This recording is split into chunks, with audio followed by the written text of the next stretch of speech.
Upper బాడీలోని ఫ్యాట్ని reduce చేసుకునే exercises గురించి చెప్తున్నాను. చూడండి, ఫస్ట్ ఆఫ్ ఆల్ వచ్చేసి నమస్కార్ పొజిషన్. ఫస్ట్ ఎక్సర్సైజ్ ఇలా ఒక 10 రిపిటేషన్స్ చేయండి. సెకండ్ ఎక్సర్సైజ్ చూడండి, హ్యాండ్స్ని ఈ విధంగా హోల్డ్ చేయాలి, ఫింగర్స్ని ఇలా హోల్డ్ చేయాలి. ఇలా ఒక 10 రిపిటేషన్స్ చేయండి. నెక్స్ట్ వచ్చేసి అంటే అలా చేస్తున్నప్పుడు మీ యొక్క మజిల్స్ ఏవైతే స్ట్రెచ్ అవుతున్నాయో వాటిని అబ్జర్వ్ చేస్తూ చేయండి. కంపల్సరీగా బైసెప్స్, ట్రైసెప్స్, షోల్డర్ పార్ట్లోని డెల్టైడ్ మజిల్స్ ఇవన్నీ కూడా స్ట్రెచ్ అవుతూ ఉంటాయి అన్నట్టుగా. అందులో మూమెంట్స్ జరుగుతూ నెమ్మదిగా హీట్ అనేది ప్రొడ్యూస్ అవుతూ, హీట్ ప్రొడ్యూస్ అవుతున్న సమయంలో మన యొక్క ఫ్యాట్ని నెమ్మదిగా కరిగిస్తూ ఉంటుంది అన్నట్టుగా. సో సెకండ్ ఎక్సర్సైజ్ కంప్లీట్ అయిపోయింది కదా. థర్డ్ ఎక్సర్సైజ్ చూడండి, ఫార్వర్డ్ చేయాలి. ఈ విధంగా హ్యాండ్స్ని ఫింగర్స్ని ఫోల్డ్ చేసి ఇలా చేయాలి.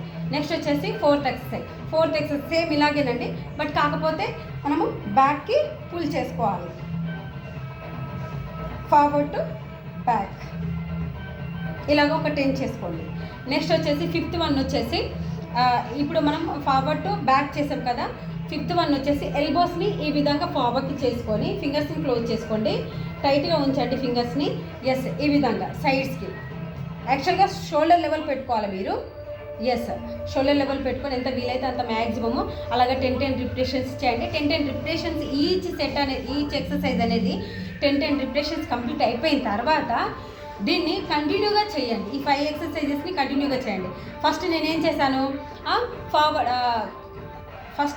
ఫస్ట్ నేను చేసిన ఎక్సర్సైజ్ నమస్కార్ పొజిషన్లో అప్ అండ్ డౌన్ చేశాను. 1 2 3 4 5 ఈ విధంగా ఇలాగ కంటిన్యూగా ఒక 10 or 15 రిపిటేషన్స్ చేస్తే ఆటోమేటిక్గా మన అప్పర్ బాడీలోని ఫ్యాట్ని నెమ్మదిగా రిడ్యూస్ చేసుకోవడమే కాకుండా మజిల్స్ అనేటివి కూడా గట్టి పడుతూ ఉంటాయి.